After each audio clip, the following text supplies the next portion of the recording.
जय हिंद दोस्तों। आप सभी का स्वागत है हमारे इस YouTube channel SSC infinity academy में। तो दोस्तों, जो हमारा रेलवे का सेशन चल रहा है साइंस का दोस्तों, यूथ का, जो प्रीवियस ईयर क्वेश्चन के जितने हैं दोस्तों, उस साइंस का वो सारा क्वेश्चन का सीरीज लेके चल रहे हैं, जिसमें से हम भौतिक विज्ञान का सीरीज चालू किए हैं दोस्तों। उसमें से पिछले 4-5 क्लास 6 क्लास ले चुके हैं दोस्तों लगभग। उसके बाद उसके आगे बढ़ाते हुए दोस्तों, आज हम द्रव्यमान की क्वेश्चन को करने वाले हैं और न्यूटन के गति के नियम के क्वेश्चन करने वाले हैं। इसमें जितने भी प्रकार के क्वेश्चन होंगे दोस्तों, जो भी पूछे गए हैं पिछले साल, वो सारे क्वेश्चन को हम कवर करने वाले हैं, जिसमें उसके साथ साथ हम कुछ कॉन्सेप्ट भी सीखेंगे, जो हमें क्या होगा, क्वेश्चन को सॉल्व करने में हमें मदद मिलेगी और साइंस को अच्छे से दोस्तों हम स्कोर कर पाएंगे साइंस में। तो चलिए दोस्तों, शुरू करते हैं। निम्न में से किस राशि का मान स्थान बदलने पर भी परिवर्तित नहीं होता है? तो दोस्तों, एक बात समझ लीजिए दोस्तों, दो चीज होता है। एक क्या होता है, भार। एक क्या होता है, भार। और एक होता है द्रव्यमान। क्या होता है दोस्तों, एक भार होता है, एक द्रव्यमान होता है। इस भार को हम वजन भी कहते हैं। इस भार को दोस्तों हम वजन भी कहते हैं। तो भार और द्रव्यमान में क्या अंतर है? देखिए दोस्तों, भार अगर हम बोलें तो भार को हम इसका यूनिट, मतलब द्रव्यमान का यूनिट दोस्तों केजी में होता है, और भार का यूनिट क्या होता है, न्यूटन में होता है। अगर भार हम या वेट बोलें तो इसमें क्या लिखा जाता है, mg लिखा जाता है। और द्रव्यमान को बोले तो सिर्फ m लिखा जाता है। तो जो m है दोस्तों, वो यहाँ पे क्या शो कर रहा है, वो द्रव्यमान को, मास को शो कर रहा है, और यहाँ पे भी मास को शो कर रहा है। लेकिन भार में क्या होता है, जो गुरुत्वाकर्षण होता है, जी बराबर क्या होता है दोस्तों, जी बराबर 9.8 मीटर पर सेकंड स्क्वायर, जो गुरुत्वाकर्षण का एक्सेलरेशन है, गुरुत्वीय त्वरण जिसको हम कहते हैं।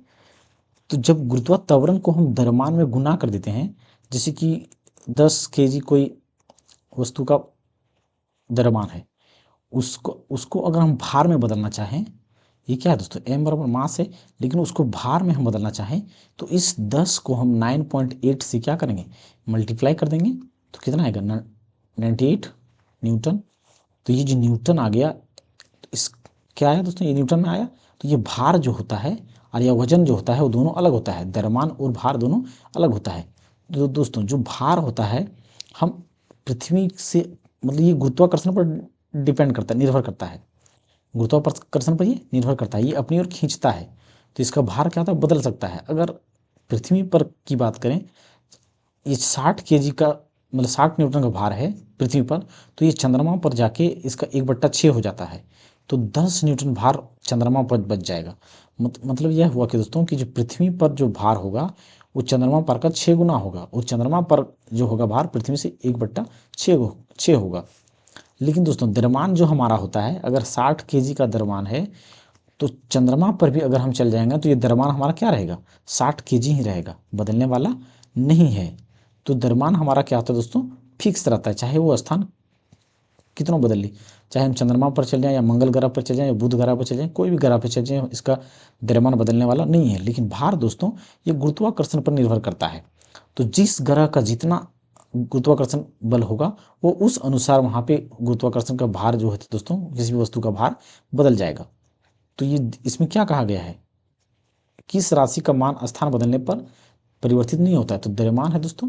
द्रव्यमान हम कहीं भी चल जाएंगे तो उसका भार क्या होता है, नहीं बदलता है। तो इसका उत्तर हमारा क्या हो जाएगा, ए नंबर का हो जाएगा। वजन दोस्तों, इसका भार क्या होता है, वजन इसका, मतलब इसका वजन क्या होता है दोस्तों, बदल जाता है स्थान बदलने पर। घर्षण बल दोस्तों जानते हैं, फ्रिक्शन फोर्स। जब हम आगे, जैसे फ्रिक्शन फोर्स क्या होता है दोस्तों, घर्षण बल। अगर हम चलते हैं या गाड़ी चलता है, तो अगर स्पीड में है गाड़ी, हम गाड़ी का ब्रेक मारते हैं, तो गाड़ी ब्रेक मारने पर चक्का क्या होता है, घिसता है। तो ये घिसने के कारण ही रुकता है, इसका मतलब ये क्या है, फ्रिक्शन फोर्स लग रहा है। तो गाड़ी अगर रुकती है तो घर्षण बल के ही कारण रुकता है। और गुरुत्वाकर्षण क्या है दोस्तों, गुरुत्वाकर्षण गुरुत्वाकर्षण हमारा जो पृथ्वी द्वारा अपनी ओर आकर्षित बल लगाता है, खींचता है, इसे गुरुत्वाकर्षण बल कहते हैं। निम्नलिखित में से कौन सा एक इस समूह से संबंधित नहीं है? तो दोस्तों, गति, समय और त्वरण। तो देखिए, गति, समय, त्वरण हमारा किससे निर्भर करता है दोस्तों, रेखिक रेखिक गति या रेखीय गति होता है दोस्तों, रेखिक गति या लीनियर इक्वेशन कहते हैं, या लीनियर मोशन। लीनियर मोशन या रेखिक गति में हम क्या पढ़ते हैं दोस्तों, v बराबर u प्लस ए टी। तो जो ये फॉर्मूला है दोस्तों, इसमें सारी चीज़ पाया जाता है। त्वरण भी है, ए से एक्सीलरेशन, v बराबर हमारा गति है, ये फाइनल वेलोसिटी होता है, ये इनिशियल वेलोसिटी, फाइनल बोले तो अंतिम वेग, और ये प्रारंभिक वेग या आरंभिक वेग, और टी हमारा समय हो गया दोस्तों। तो एक ही चीज़ है दोस्तों जो संबंधित नहीं रखता है, ये डी सी नंबर का ऑप्शन जो द्रव्यमान दोस्तों, जो इन तीनों से संबंध नहीं रखता है। किसी वस्तु का जड़त्व मापने की इकाई निम्न में से क्या है। तो जड़त्व की बात करें तो दोस्तों न्यूटन का जो प्रथम नियम होता है, न्यूटन का प्रथम नियम क्या कहता है, अगर कोई वस्तु या कोई पार्टिकल अपनी जिस अवस्था में है वो उसी अवस्था में रहना चाहता है। अगर कोई वस्तु रेस्ट में है तो वो रेस्ट में ही रहना चाहता है, और अगर वो मोशन में है तो मोशन में ही रहना चाहता है, मोशन में ही रहना चाहता है, रेस्ट में है तो रेस्ट में रहना चाहता है, और मोशन में है तो मोशन में ही रहना चाहता है। तो हम दोस्तों क्या इससे समझें, द्रव्यमान पे ये डायरेक्ट निर्भर करता है। जैसे कि देखिए, अगर कोई वस्तु का 10 केजी वजन है, क्या है, 10 केजी वजन है, 10 केजी वजन हो गया किसी वस्तु का दोस्तों, और दोस्तों दूसरा वस्तु मान लेते हैं 5 केजी का है, क्या है, 5 केजी का है। तो ये 10 केजी का वजन पृथ्वी पर हमारा क्या करेगा, ज़्यादा बल लगाएगा, और ये 5 केजी का वजन क्या करेगा, कम बल लगाएगा। मतलब इसको हिलाने में या आगे धकेलने में ज़्यादा बल की जरूरत पड़ेगा। तो किसी वस्तु की द्रव्यमान जितना अधिक होगा उसमें उतना ही जड़त्व जो होगा वो उसमें अधिक पकड़ बनाएगा वो पृथ्वी पर। तो जड़त्व जो हमारा किस पर निर्भर करेगा, द्रव्यमान पर निर्भर करेगा। घनत्व तो हम क्या जानते हैं दोस्तों, घनत्व बोले तो इंग्लिश में डेंसिटी। तो डेंसिटी बराबर फॉर्मूला हमारा क्या था दोस्तों, मास बाय वॉल्यूम। बोले ये द्रव्यमान, मास मतलब क्या द्रव्यमान, और ये वॉल्यूम मतलब क्या आयतन, ये आयतन। तापमान तो टेम्परेचर, किसी का टेम्परेचर कितना बढ़ गया घट गया टेम्परेचर तो जानते ही हैं। किसी वस्तु के द्रव्यमान का मापन किसका मापन कहलाता है।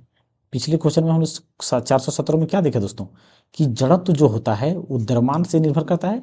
जड़त्व किस पर निर्भर करता है, द्रव्यमान पर। अगर किसी वस्तु का द्रव्यमान ज्यादा है तो उस वस्तु का जड़त्व भी क्या होगा, ज्यादा होगा। तो मापन विधि जो है जड़त्व क्या कहलाता है, जड़त्व कहलाता है, किसका मापन कहलाता है, जड़त्व का कहलाता है। इसका उत्तर हमारा क्या हो जाएगा, बी नंबर का। त्वरण हमारा क्या था दोस्तों, त्वरण, त्वरण हमारा वेग बट्टा क्या होता है, समय होता है, वेग बट्टा समय। संवेग मास इंटू वेलोसिटी दोस्तों, संवेग मोमेंटम, गति, गति तो जानते हैं दोस्तों, दूरी बट्टा, दूरी बट्टा क्या होता है, समय। ये सब दोस्तों, ये त्वरण संवेग गति हम आगे पढ़ने वाले हैं, ये बहुत अच्छे से पढ़ेंगे, और न्यूमेरिकल भी इसमें हम करने वाले हैं। वस्तु के जड़त्व को निम्न में से किसके मापों, मतलब किस में मापा जाता है, जड़त्व। फिर सेम क्वेश्चन दोस्तों, तो द्रव्यमान द्वारा मापा जाता है, भार हमारा वजन हो गया दोस्तों, और वेग दूरी बटा समय, डिस्प्लेसमेंट विस्थापन बटा समय, ये रंग कलर हो गया दोस्तों। इसमें क्या है,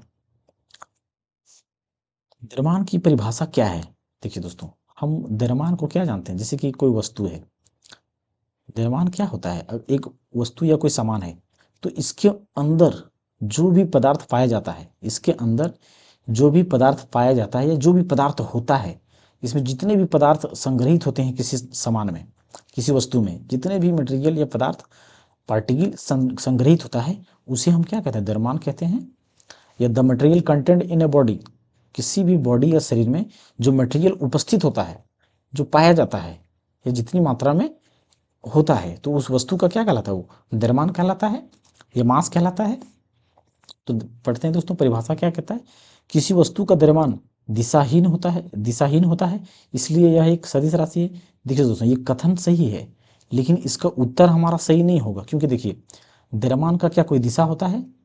जैसे कि 10 केजी हम कोई वस्तु ले लेते हैं, तो 10 केजी क्या पूर्व दिशा की ओर लिखते हैं क्या, 10 केजी पूर्व की ओर, 10 केजी पश्चिम की ओर नहीं लिखते हैं। दिशाहीन है, मतलब इसमें दिशा नहीं है, और दिशा नहीं है जिसके कारण, लेकिन इसमें क्या है, परिमाण है, तो जिसके कारण ये क्या है, अदिश राशि है, जिसके कारण ये क्या है, अदिश राशि है।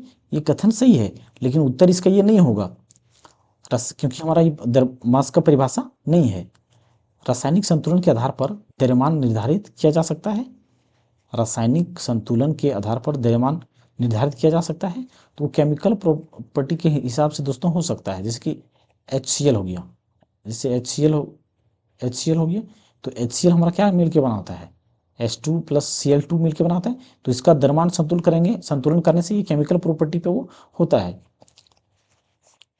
किसी वस्तु का द्रव्यमान, लेकिन ये उत्तर नहीं होगा दोस्तों ये, क्योंकि ये परिभाषा नहीं है द्रव्यमान का। किसी वस्तु का द्रव्यमान किसी भी जगह पर स्थिर रहता है और ऊंचाई में होने पर बदलाव से प्रभावित नहीं होता। हाँ दोस्तों, ये भी कथन सही है, क्योंकि मास को हम कहीं भी ले जाएं, चंद्रमा पे ले जाएं या मंगल ग्रह पे ले जाएं या बुध ग्रह पे कहीं पे ले जाएं, इसका मास जो रहेगा सेम रहेगा, नहीं बदलने वाला। लेकिन उत्तर हमारा ये भी नहीं होगा, क्योंकि ये द्रव्यमान का परिभाषा नहीं है। तो एक ही ऑप्शन बच जाता है दोस्तों, डी नंबर तो ये होना चाहिए। किसी वस्तु में होने वाले पदार्थ की राशि को उस वस्तु का द्रव्यमान कहलाता है। हमने क्या देखा दोस्तों, किसी वस्तु के अंदर जो भी पदार्थ पाया जाता है या कण पाया जाता है, वो हमारा क्या करता है, द्रव्यमान कहता है। तो एकमात्र ऑप्शन डी नंबर जो हमारा क्या हो गया, सही हो गया। द्रव्यमान बट्टा आयतन बराबर क्या होता है। तो दोस्तों एक चीज देखिए दोस्तों, हम क्या जानते हैं, घनत्व या डेंसिटी। घनत्व से क्या समझते हैं, घनत्व मतलब होता है क्या, द्रव्यमान द्रव्यमान बट्टा आयतन। क्या होता है, द्रव्यमान बट्टा आयतन। तो द्रव्यमान बट्टा आयतन यहाँ पे देखिए दोस्तों दिया गया है, यही क्या है, द्रव्यमान बट्टा आयतन। तो घनत्व बराबर हमारा क्या होता है, द्रव्यमान बट्टा आयतन। तो इसका उत्तर हमारा क्या हो जाएगा, ए नंबर का। संवेग दोस्तों, संवेग को क्या जानते हैं, मोमेंटम को मास इंटू वेलोसिटी। और बल बराबर क्या होता है दोस्तों, फोर्स बराबर जैसे बोल दे तो मास इंटू एक्सीलरेशन या द्रव्यमान गुना त्वरण। जड़त्व, न्यूटन का प्रथम नियम दोस्तों, जिसे लॉ ऑफ इनर्शिया कहा जाता है, जड़त्व का नियम। तो इसका उत्तर हमारा ये हो जाएगा। तो दोस्तों देखिए, अगर हम किसी फिजिक्स या भौतिक विज्ञान में दोस्तों अगर हम फॉर्मूला जानते हैं, तो भौतिक विज्ञान का हम 90% से 95% क्वेश्चन दोस्तों फॉर्मूला बेस्ड होता है। और उस फॉर्मूला से हम रिलेट करके 90% क्वेश्चन को फिजिक्स में आराम से बना सकते हैं। तो इसमें हम क्लास में बताएंगे दोस्तों कि फॉर्मूला से कैसे रिलेट करके सारा फिजिक्स का क्वेश्चन हम आराम से सॉल्व करेंगे। तो चलिए दोस्तों आगे देखते हैं। फिर किसी पदार्थ का प्रति इकाई आयतन पर द्रव्यमान क्या कहलाता है। फिर सेम क्वेश्चन दोस्तों, घनत्व बराबर हम क्या जानते हैं, mass by volume, mass by volume, यानी कि या तो द्रव्यमान बट्टा आयतन, द्रव्यमान बट्टा आयतन, द्रव्यमान बट्टा क्या था, आयतन। तो देखिए क्या बोले, प्रति इकाई आयतन। प्रति इकाई मतलब दोस्तों बट्टा होता है, प्रति इकाई, प्रति मतलब बट्टा, जैसे कि वॉल्यूम हो गया, पर द्रव्यमान, पर द्रव्यमान। तो देखिए ये ऊपर क्या है, द्रव्यमान हो गया, नीचे वॉल्यूम हो गया। तो इसका उत्तर हमारा क्या हो गया, घनत्व बराबर क्या था, mass by volume. D number हो गया 422 का, डी नंबर का उत्तर हो जाएगा। सी नंबर दोस्तों, सॉरी सी नंबर हो जाएगा। यदि किसी वस्तु का भार 200 न्यूटन है तो इसका द्रव्यमान ज्ञात करें। देखिए दोस्तों, इसको हम ऑप्शन से ही आराम से कर सकते हैं, इसको बनाने की जरूरत भी नहीं। जैसे कि देखिए ये 20 है, यहाँ भी 20 है, यहाँ भी 20 है, यहाँ भी 20 है, इसमें चारों ऑप्शन 20-20 दिया गया है दोस्तों। लेकिन हमें यहाँ पूछा क्या गया, द्रव्यमान को पूछा गया है। तो द्रव्यमान पूछा गया तो द्रव्यमान का यूनिट हमारा क्या होता है दोस्तों, द्रव्यमान, जैसे कि द्रव्यमान का यूनिट हम क्या जाते हैं, मास, या तो द्रव्यमान का केजी में लिखते हैं यूनिट इसका, केजी में। तो एकमात्र ऑप्शन डी नंबर है जो हमारा क्या है, केजी में है। तो इसका उत्तर तो हमारा डी नंबर हो जाएगा, आसानी से दे सकते हैं। लेकिन दोस्तों हम इसको अगर फॉर्मूला बेस से बनाएं तो कैसे बनाएंगे, हम क्या जानते हैं, बल बराबर क्या होता है हमारा, एम ए, बल बराबर जो होता है द्रव्यमान गुना त्वरण, द्रव्यमान गुना त्वरण। ए से एक्सीलरेशन, मास से द्रव्यमान, ए से एक्सीलरेशन और त्वरण हो गया दोस्तों। तो दोस्तों ये 200 जो न्यूटन दिया गया है वो भार हमारा दिया गया है। या तो हम इसको क्या लिख सकते हैं, वेट बराबर हम ये लिख सकते हैं एम जी, ये हो गया दोस्तों। तो ये वेट बराबर हमारा यहाँ पे दिया गया है, क्योंकि भार दिया तो वेट है, ये न्यूटन में होता है भार। मास बराबर हमको निकालना है, जी बराबर हमारा क्या दिया गया है, 10 न्यूटन में 10 मीटर पर सेकंड स्क्वायर दिया गया है।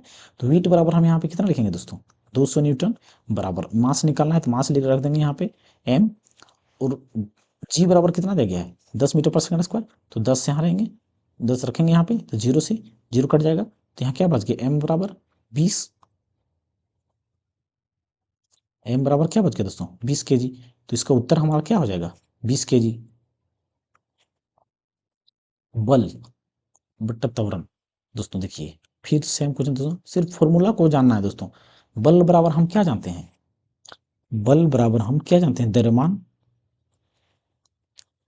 द्रव्यमान गुना त्वरण होता है दोस्तों, द्रव्यमान गुना क्या होता है, त्वरण। तो देखिए दोस्तों, इसी फॉर्मूला से हम कभी ये अगर बल दे दिए यहाँ पे, देखिए तो बल त्वरण है, तो बल यहाँ पे रहने देंगे और त्वरण को बराबर किस पार ले आएंगे तो क्या होगा, त्वरण एक तरफ, ये यहाँ पे इधर क्या बच गया, सिर्फ द्रव्यमान बच गया, सिर्फ द्रव्यमान बच गया। तो दोस्तों इधर, तो यहाँ पे हमको क्या पूछा गया, बल बटा त्वरण, तो बल बटा त्वरण बराबर हमारा क्या होगा, द्रव्यमान। तो इसका उत्तर हमारा क्या हो जाएगा, सी नंबर का हो जाएगा। इसी प्रकार दोस्तों, यहाँ पे त्वरण को अगर ना पूछ के द्रव्यमान पूछ देगा, तो बल यहीं रहेगा, त्वरण बराबर किस पर आ गया, द्रव्यमान इधर ले आएंगे तो क्या हो जाएगा, त्वरण हो जाएगा। जैसे देखिए दोस्तों, यहाँ पे बल आ जाएगा बट्टा ये द्रव्यमान को बराबर के उस पार ले आएंगे, यहाँ पे द्रव्यमान लिख देंगे, द्रव्यमान बराबर क्या हो जाएगा, त्वरण। तो इसका उत्तर फिर हमारा क्या हो जाएगा, इसका अलग से त्वरण हो जाएगा। ये क्वेश्चन भी पूछ सकता है। तो इसका उत्तर यहाँ पे फिर हमारा क्या हो जाएगा, सी नंबर का, क्योंकि द्रव्यमान इधर बच गया, बल बट्टा त्वरण, तो द्रव्यमान बचता है। ये भी फॉर्मूला है दोस्तों, F equal to M A, बस यही फॉर्मूला से तो सब निकाल, इसमें बन गया ये। निम्नलिखित में से कौन त्वरण के मान को गुरुत्वीय के कारण प्रभावित करता नहीं करता है, क्या पूछा गया दोस्तों, नहीं करता है गुरुत्वीय मान। दोस्तों हमने क्या पढ़ा कि अगर किसी भी वस्तु का द्रव्यमान ये स्थान बदलने पर नहीं बदलता है, गुरुत्वाकर्षण हो या कुछ भी हो, इसका द्रव्यमान किसी भी वस्तु का नहीं बदलता है, चाहे वस्तु को चंद्रमा पर ले जाएं या बुध ग्रह पे या मंगल ग्रह पे कहीं पे भी ले जाएं, द्रव्यमान उसका नहीं बदलता है, क्योंकि जो द्रव्यमान होता है हमारा वो गुरुत्वाकर्षण पर निर्भर नहीं करता है, लेकिन जो भार या वजन जो होता है दोस्तों वो गुरुत्वाकर्षण पर निर्भर करता है। इसीलिए द्रव्यमान हमारा इसका उत्तर हो जाएगा, क्योंकि द्रव्यमान किसी पे हमारा निर्भर नहीं करता है। 400 न्यूटन भार वाली लड़की का द्रव्यमान क्या होगा, 400 न्यूटन। फिर देखिए दोस्तों, डब्ल्यू बराबर हम क्या जानते हैं, एम जी, वेट बराबर जो होता है मास गुना गुरुत्वीय त्वरण, क्या हो जाएगा, ये इसको हम भार बोलेंगे, भार बराबर ये द्रव्यमान,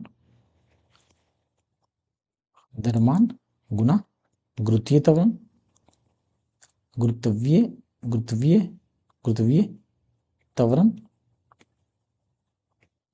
त्वरण। दोस्तों अच्छा अच्छा, देखिए दोस्तों यहाँ पे एक चीज़ और लिख सकते हैं, F equal to M A, ये दोनों अगर F equal to M A में भी फॉर्मूला रखते हैं तब भी मास निकलेगा, और यहाँ पे अगर इसमें भी रखेंगे तब भी निकलेगा। ये दोनों रिलेट करता है, लेकिन सेम नहीं है दोस्तों। ये हॉरिजॉन्टल के केस में लगता है, ये वर्टिकल के केस में, हॉरिजॉन्टल बोलते हैं दोस्तों, ये रास्ते पे सतह पे लगता है, ये हॉरिजॉन्टल इस तरह से, लेकिन ये एम जी जो लगता है वो वर्टिकल केस में लगता है, वो अपवर्ड डायरेक्शन में या डाउनवर्ड डायरेक्शन में। तो यहाँ पे भार बराबर हमारा कितना दिया गया, 450 न्यूटन, यानी कि 450 न्यूटन। और क्या पूछा गया, द्रव्यमान पूछा गया है। तो दोस्तों जी बराबर हम क्या लेंगे, क्या जानते हैं, जी बराबर हमारा नहीं दिया गया तो हम खुद से उसमें क्या लेंगे, 10 लेंगे, 9.8 होता है, लेकिन हम इसको कितना लेंगे, 10 ले लेते हैं, कितना ले लेते हैं, 10। तो 10 लेते हैं, अगर 10 बराबर किस पर आएगा, तो एक जीरो जीरो कट जाएगा, तो मास हमारा कितना हो जाएगा, 45 kg, क्या हो जाएगा, 45 kg, जो किस में है, बी नंबर का।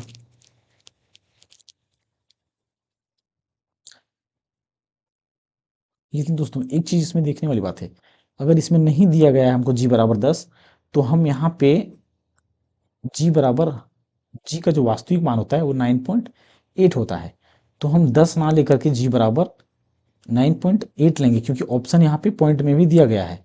तो अगर 9.8 से डिवाइड करने पर ऑप्शन ये आ जाता है तो उत्तर हमारा वही होगा, क्योंकि जी का जो वास्तविक मान होता है वो 9.8 मीटर पर सेकेंड स्क्वायरिंग होता है। तो देखते हैं इसको, यहाँ चला गया, कितना कट काट के देखते हैं कितना से कटेगा ये,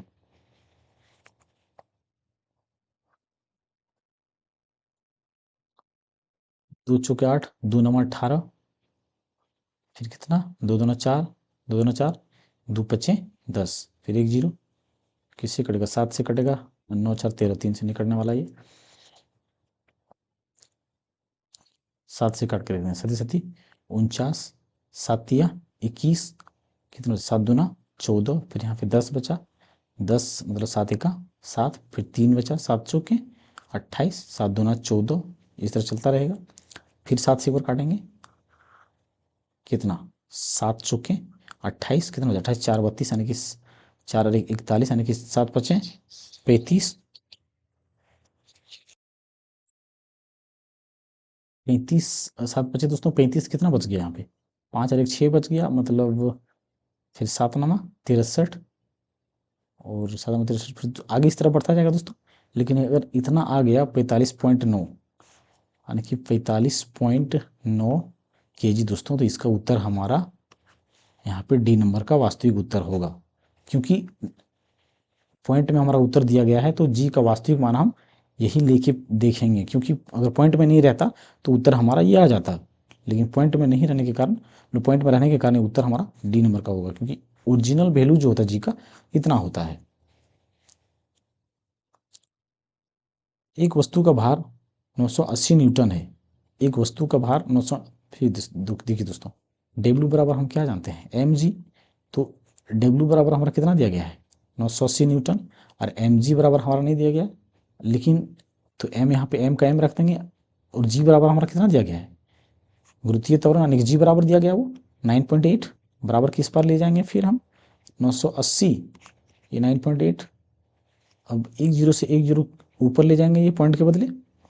देखिए दोस्तों, ये 98 का 98 कट गया एक, और ये 2 जीरो, मतलब क्या बच गया फिर यहाँ पे 100 kg। तो इसका उत्तर हमारा क्या हो जाएगा, 100 kg, 727 का 100 kg हो जाएगा। किसी ऑब्जेक्ट का किसी ऑब्जेक्ट का डैश नियत है और स्थान बदलने पर नहीं बदलता है। देखिए दोस्तों, द्रव्यमान हम क्या जानते हैं, उसको कहीं भी बदल लेके चल जाएं वो बदलने वाला नहीं है। किसी पिंड का संवेग 50 kg मीटर पर सेकंड है और वेग 5 मीटर पर सेकंड है, तो उस पिंड का द्रव्यमान क्या होता है। दोस्तों देखिए, यहाँ पे संवेग आ ही गया दोस्तों, तो संवेग के बारे में थोड़ा हम देख लेते हैं। जैसे देखिए दोस्तों, संवेग जो होता है, संवेग बराबर होता है द्रव्यमान द्रव्यमान गुना वेग। जब हम द्रव्यमान और वेग को गुना करते हैं तो क्या आता है, हमारा संवेग आता है। क्या आता है, संवेग आता है, जिसको हम P बराबर एम भी लिखते हैं। P को इंग्लिश में आणविक मोमेंटम, संवेग को हम क्या बोलते हैं, इंग्लिश में मोमेंटम बोलते हैं। तो मोमेंटम बराबर जो होता है दोस्तों, मास इंटू वेलोसिटी, ये हमारा फॉर्मूला होता है मोमेंटम बराबर। तो यहाँ पे क्या दिया गया, संवेग दिया गया, मतलब P बराबर दिया गया है यहाँ पे। तो P बराबर हम क्या रखेंगे, 50, द्रव्यमान हमको निकालना है, तो द्रव्यमान की जगह पर m लिख देंगे, क्योंकि यहाँ पे द्रव्यमान निकालना है। द्रव्यमान का ये m द्रव्यमान को ही दर्शाता है, मास। वेलोसिटी बराबर हमको क्या दिया गया, हमें 5 मीटर पर सेकंड दिया गया है। अब m यहीं रहेगा, उसको बराबर के उस पार ले जाएंगे, यानी कि 50/5 बराबर m, 5 दें 50, तो m बराबर कितना हो जाएगा, 10 kg। तो इसका उत्तर हमारा क्या हो जाएगा, डी नंबर का, 429 का डी नंबर।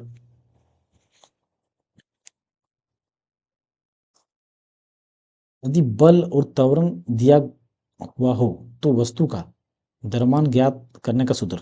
दोस्तों सीधा हम क्या जानते हैं, F बराबर ma। तो दोस्तों हमें यहाँ पे द्रव्यमान निकालना है, जिसके बारे में पूछा जाए दोस्तों उसको एक तरफ रख देंगे, बाकी सबको बराबर के उस पार कर देंगे। देखिए हमें क्या पूछा गया कि द्रव्यमान ज्ञात करना है, तो यहाँ द्रव्यमान हमको क्या डिनोट कर रहा है, ये m मास, तो मास को हम यहीं रहने देंगे, त्वरण को बराबर के उस पार ले जाएंगे। दोस्तों क्या बच गया, m बच गया, और हमको क्या निकालना है m, या तो हम इसको m बराबर f बाई a लिख सकते हैं, तो f बाई ये हमारा उत्तर होगा दोस्तों, ये जिस ऑप्शन में होगा वही होगा। तो f बराबर ये हमारा क्या होगा, b नंबर होगा दोस्तों। बाकी ये सब कोई फॉर्मूला नहीं होता है दोस्तों। तो 430 का हमारा बी नंबर का सही उत्तर हो जाएगा। तो दोस्तों मास का जितने भी क्वेश्चन था, तो द्रव्यमान के सारे क्वेश्चन खत्म हो चुके हैं। अब हम न्यूटन की गति के नियम से क्वेश्चन को करेंगे। तो देखिए दोस्तों, न्यूटन की गति के नियम करने से पहले हम ये जान लेते हैं कि न्यूटन के कितने नियम और क्या क्या कहता है। तो देखिए दोस्तों, न्यूटन का जो है मुख्य रूप से देखें, मुख्य रूप से क्या, मुख्य रूप से 3 ही है न्यूटन के।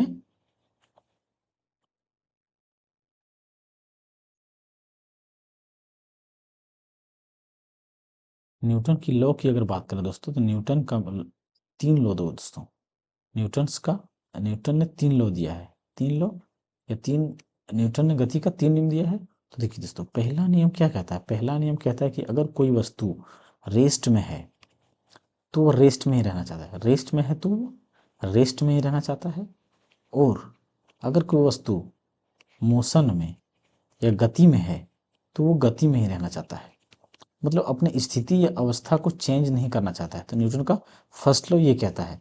तो और न्यूटन का फर्स्ट लॉ दोस्तों, न्यूटन का फर्स्ट लॉ को ही, इससे हमको बल की परिभाषा मिलता है, बल का परिभाषा मिलता है। क्वेश्चन ये सीधा पूछा जाता है दोस्तों कि बल की परिभाषा हमें न्यूटन के किस नियम से मिलता है, तो प्रथम नियम से मिलता है। तो दोस्तों ये हो गया। और दोस्तों बल के प्रथम नियम को ही, न्यूटन की गति के प्रथम नियम को ही जड़त्व जड़त्व का नियम कहा जाता है। जड़त्व का नियम कहा जाता है। जड़त्व का नियम जाता है। ये जड़त्व का नियम दोस्तों देने वाला जो साइंटिस्ट था वो गैलीलियो था। वो कौन था दोस्तों? गैलीलियो था। वो साइंटिस्ट गैलीलियो थे, जड़त्व का नियम देने वाला। और दोस्तों एक चीज और, जो इनर्शिया है या जड़त्व जो है वो डायरेक्टली प्रोपोर्शनल क्या होता है? वो द्रव्यमान के डायरेक्टली प्रोपोर्शनल होता है। ये कोई पीछे हम लोगों ने क्या देखा कि मास को मापने के लिए किसकी उपयोग किया जाता है? तो इनर्शिया का इस्तेमाल किया जाता था। तो ये न्यूटन का फर्स्ट नियम से दोस्तों ये क्वेश्चन मुख्य रूप से बनते हैं, और ज़्यादातर क्वेश्चन ये पूछे जाते हैं। अब देखिए तो न्यूटन का दूसरा लॉ क्या कहता है। अगर हम सेकेंड लॉ की बात करें तो सेकेंड लॉ न्यूटन का क्या कहता है? सेकेंड लॉ से हमारा बल का फॉर्मूला आता है, मिलता है दोस्तों। बल का फॉर्मूला क्या होता है? F=ma होता है। देखिए दोस्तों ये ma, अगर बल की परिभाषा की बात करें तो क्या होता है, इसको हम बोलते हैं कि मतलब change in momentum is directly proportional to the applied force. क्या कहते हैं दोस्तों? चेंज इन मोमेंटम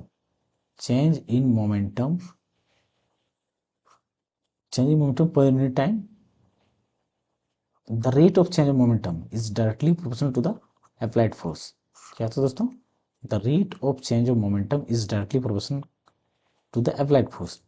या तो हम हिंदी में इसको बोल सकते हैं कि संवेग में परिवर्तन के दर को, दर जो है डायरेक्टली प्रोपोर्शनल होता है जो बल लागू किए जाते हैं।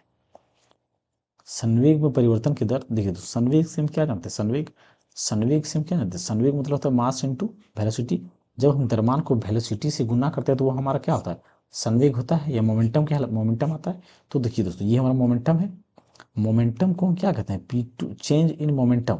ये हमारा सेकेंड लॉ का जो फोर्स जो आता है फॉर्मूला, वो कैसे आता है?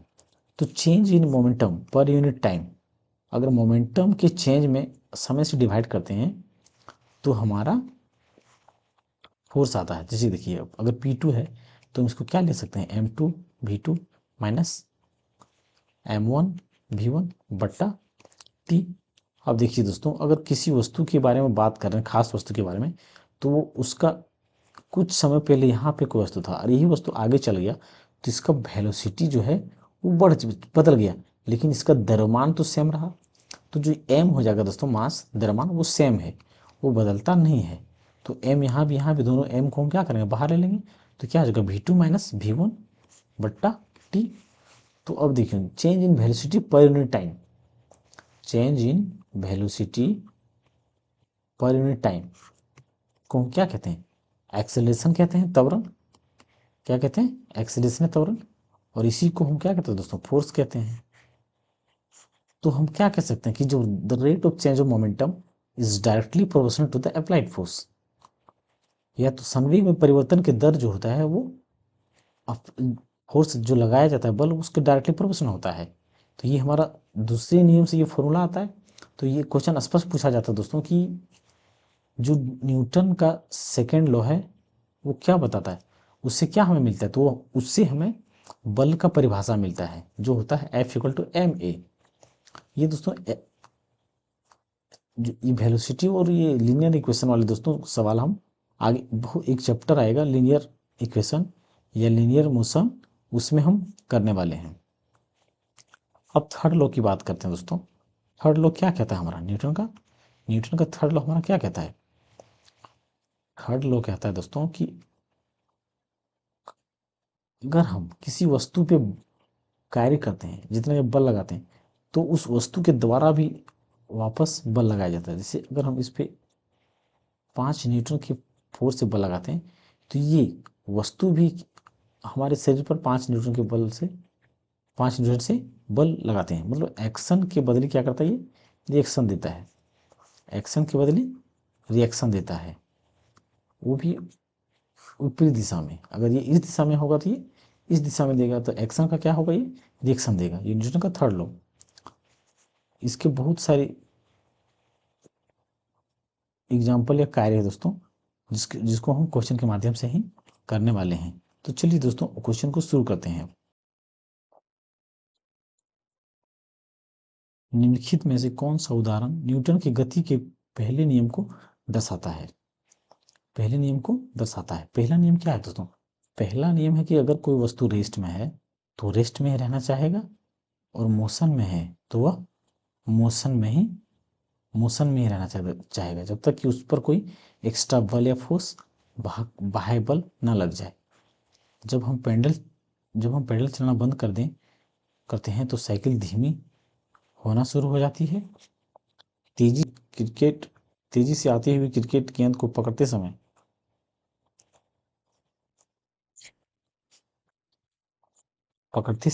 पकड़ते समय क्षेत्ररक्षक अपनी गेंद के साथ धीरे धीरे अपने हाथ पीछे की ओर ले लेता है। जब एक बस अचानक शुरू होती है तब यात्रियों को पीछे की ओर झटका लगता है। रॉकेट लॉन्च करना है। देखिए दोस्तों, इस क्वेश्चन का स्पष्ट आंसर अगर देखा जाए तो हमारा कौन सा होगा? जब हम पैडल चलाना बंद करते हैं तो साइकिल धीमी होना शुरू हो जाती है। बिल्कुल शुरू हो जाती है दोस्तों, लेकिन ये न्यूटन का पहला नियम हमारा नहीं कहता। हमें न्यूटन का पहला नियम का परिभाषा देना है कि उसके कारण क्या होता है, कॉन्सिक्वेंस। तेजी से आती हुई क्रिकेट गेंद को पकड़ते समय क्षेत्ररक्षक चलती गेंद के साथ धीरे धीरे अपने हाथ पीछे क्यों खींचता है दोस्तों, लेकिन ये हमारा न्यूटन का प्रथम नियम नहीं कहता है। जब एक बस अचानक शुरू होती है तब यात्रियों को पीछे की ओर झटका लगता है। बिल्कुल सही दोस्तों, ये हमारा उत्तर होगा। क्योंकि देखिए दोस्तों, अगर कोई यात्री गाड़ी में बैठा है तो वो रेस्ट में रहता है और वो रेस्ट में रहना चाहता है, लेकिन जैसे ही गाड़ी जैसे ही आगे बढ़ेगी वो पीछे की ओर झटका खाता है। क्या होता है? पीछे की ओर झटका खाता है। तो उसकी अवस्था चेंज हो गया। वो किसके कारण से हुआ? न्यूटन के पहले नियम के कारण से हुआ। गाड़ी स्टार्ट करने से हुआ ऐसा।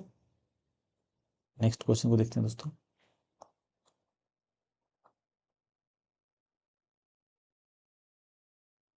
यदि हम पेड़ की शाखा को तेजी से हिलाएं तो कुछ पत्तियां पेड़ से अलग हो जाती है। यह डैश के कारण होता है। ये किसके कारण होता है? तो देखिए दोस्तों, ये जड़त्व के कारण होता है। जड़त्व के कारण का क्या मतलब है? जैसे कि हम पढ़ चुके, क्या पढ़े कि न्यूटन का प्रथम नियम कहता है कि अगर कोई वस्तु रेस्ट में है तो रेस्ट में रहना चाहता है। तो पेड़ की शाखा में जो पत्तियां हैं, हम पेड़ की शाखा को तेजी हिलाते हैं, पेड़ की शाखा में जो पत्तियां हैं, ये पत्तियां हैं, तो वो पत्तियां अपने आप में क्या है, लगा हुआ है पेड़ से, खुद वो पेड़ से क्या है, लगा हुआ है। वो टूटना नहीं चाहता, लेकिन जब हम उस पर एक्स्ट्रा बल फोर्स लगाते हैं तो उसकी जड़त्व जो होता है, वो जड़त्व हिल जाता है। जड़त्व एक जो लगाव होता है पेड़ से पत्तियों का, वो हिल जाता है, जिसके कारण वो क्या होता है, टूट जाता है। मतलब एक स्टब्बल लगाया जाता है।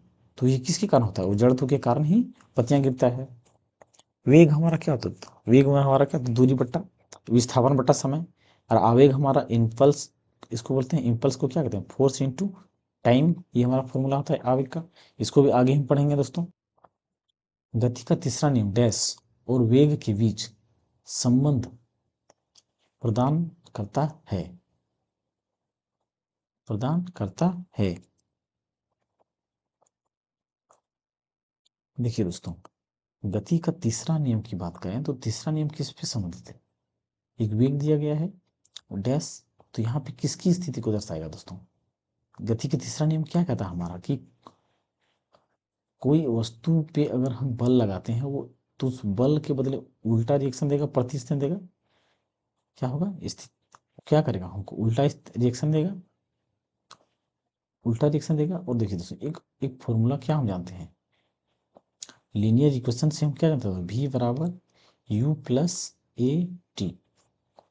और होता है दोस्तों, एक होता है s बराबर U T plus half A T square. और एक होता है दोस्तों u स्क्वायर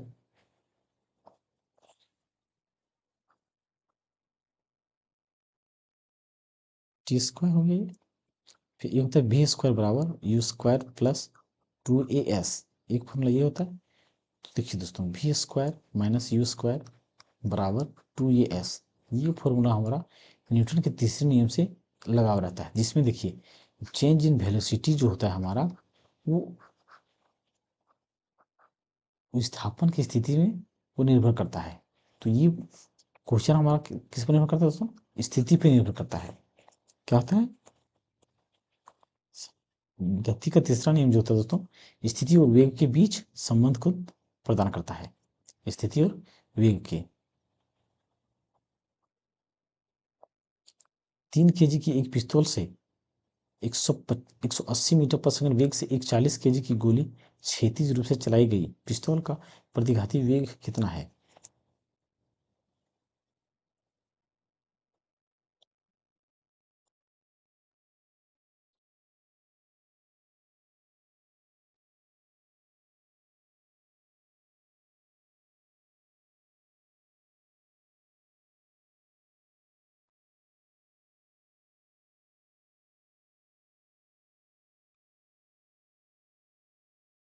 देखिए दोस्तों, हम संवेग के संरक्षण के मोमेंटम से क्या समझते हैं दोस्तों? हम मोमेंटम से क्या जानते हैं? मोमेंटम या संवेग से क्या समझते हैं? संवेग या मोमेंटम से क्या समझते हैं दोस्तों?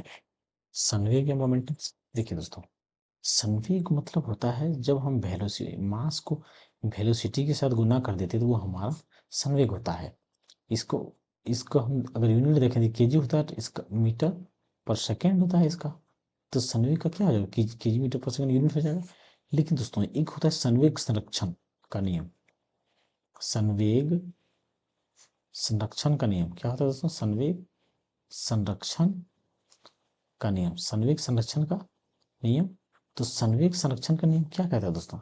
संवेग संरक्षण का नियम कहता है कि अगर किसी वस्तु का गति, जैसे कि यहाँ पे एक वस्तु है, अगर ये स्थिर में है तो इसका मोमेंटम अभी मान लेते हैं कि m1 और v1 है। लेकिन जब यह गति में आ गया, तो जब यह गति में आ गया तब इसका मोमेंटम m2 v2 हो गया। ये वस्तु m2 v2 हो गया।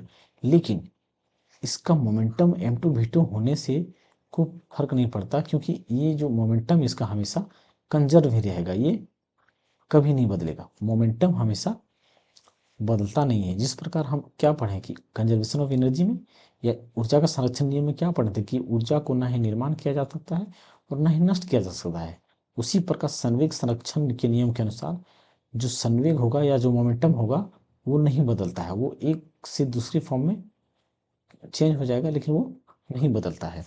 तो इस क्वेश्चन में हमारा देखिए दोस्तों क्या दिया गया है इसमें, जैसे कि 3 kg की एक पिस्तौल से 180 मीटर पर सेकंड वेग से एक 40 ग्राम की गोली क्षैतिज रूप से चलाई गई पिस्तौल का प्रतिघाती वेग कितना होगा? प्रतिघाती मतलब क्या था दोस्तों? प्रतिघाती वेग मतलब उल्टा। प्रतिघाती मतलब प्रहार, जो उल्टा प्रहार करेगा इसमें पिस्तौल का। जैसे कि आ, ये बंदूक हो गया दोस्तों, ये क्या हो गया? ये बंदूक हो गया। और जब यहाँ से ये गोली चलाई, गोली निकला, तो गोली तो निकलने के बाद ये वस्तु पहले से गन की कुछ मोमेंटम होगा, लेकिन गोली निकलने के बाद में गन का मोमेंटम पीछे की ओर कितना जोर से झटका देगा, वो क्या कहलाता है? प्रतिघाती प्रतिघात मतलब झटका। ये गन द्वारा कितना, किस वेलोसिटी से गन झटका देगा, किस वेलोसिटी से गन झटका देगा, ये बात किया गया है। तो देखिए, जैसे कि यहाँ पे क्या देखिए, m1 बराबर पिस्तौल की बात करें, यहाँ पे क्या बात करें दोस्तों? पिस्तौल की, पिस्तौल की बात करेंगे। पिस्तौल का m1 बराबर कितना दिया है? 3 kg। अब 3 kg दिया है दोस्तों, लेकिन अगर यहाँ पे ग्राम है तो यहाँ पे भी हम क्या करते हैं? ग्राम करते हैं। यूनिट को हमेशा, अगर दो यूनिट सेम है तो हम उसको सेम ही करके कर सकते हैं, क्योंकि देखिए अगर ये केजी में है, ये देखिए ये भी द्रव्यमान है, ये भी द्रव्यमान है, लेकिन इसका यूनिट क्या है? ग्राम में है, इसका यूनिट केजी में है। लेकिन जब भी हम कोई क्वेश्चन को सॉल्व करेंगे तो उसकी यूनिट को समान कर लेंगे, तभी करेंगे। जैसे ये केजी में है तो इसको हम क्या करते हैं? ग्राम में चेंज कर लेते हैं, तो इसका कितना हो जाएगा? 3000 ग्राम हो जाएगा 3 kg का। और इसका और V1 बराबर दोस्तों ये नहीं दिया गया है, क्योंकि ये जो 180 मीटर पर सेकंड है, ये गोली का स्पीड है, जो गोली निकलता है, ये गोली का स्पीड है 180 किलोमीटर पर सेकंड जो दिया गया है, वो गोली का स्पीड है 180 मीटर पर सेकेंड। अब देखिए दोस्तों, अब यहाँ पे क्या निकालेंगे, M1 V1 और M2 V2। ये हमारा संवेग संरक्षण का नियम कहता है कि अगर गोली चलाने से पहले जो संवेग था, पिस्तौल में गोली चलाने से पहले जो मोमेंटम था, वो गोली चलाने के बाद भी मोमेंटम हमारा उतना ही होगा। लेकिन झटका तो उतना ही जब मोमेंटम होगा, तो झटका हमारा कितना देगा बंदूक द्वारा, ये हमको निकालना है। तो M1 बराबर हमारा कितना है, 3000 गुना V1 बराबर M2 बराबर 40 ग्राम और V2 बराबर 180।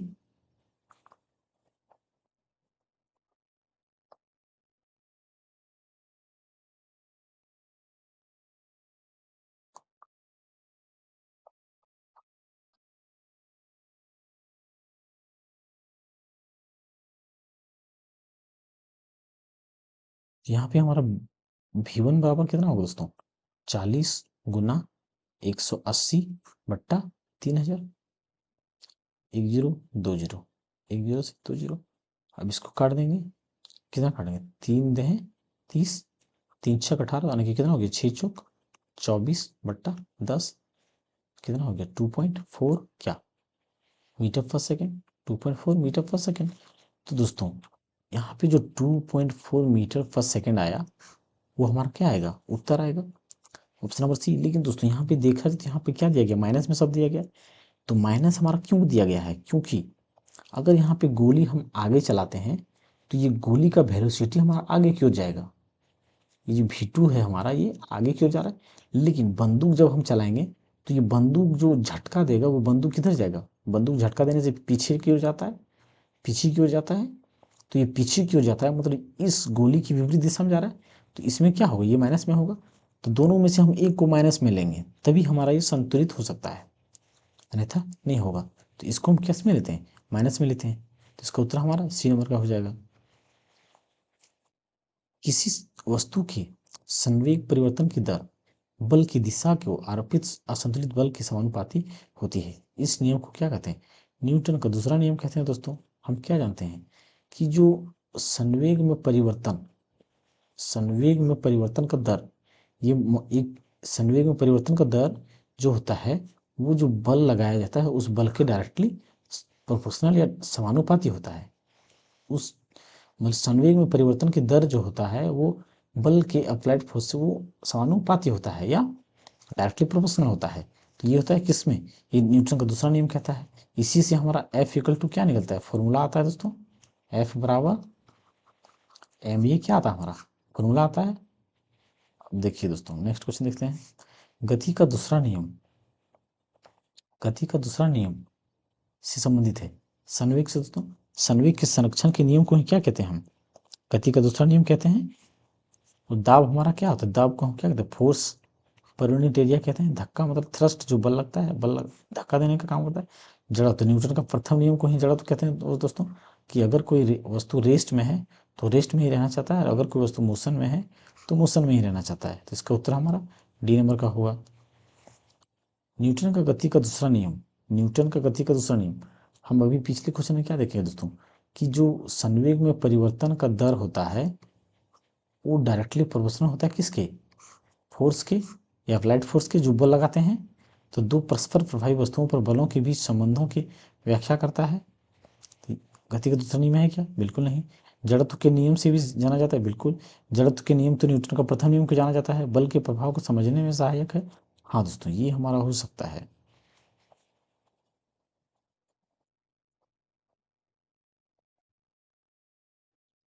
बल के प्रभाव को समझने का, बिल्कुल दोस्तों, क्योंकि हम क्या जानते हैं, बल का फॉर्मूला हमारा न्यूटन के दूसरे नियम से ही निकलता है।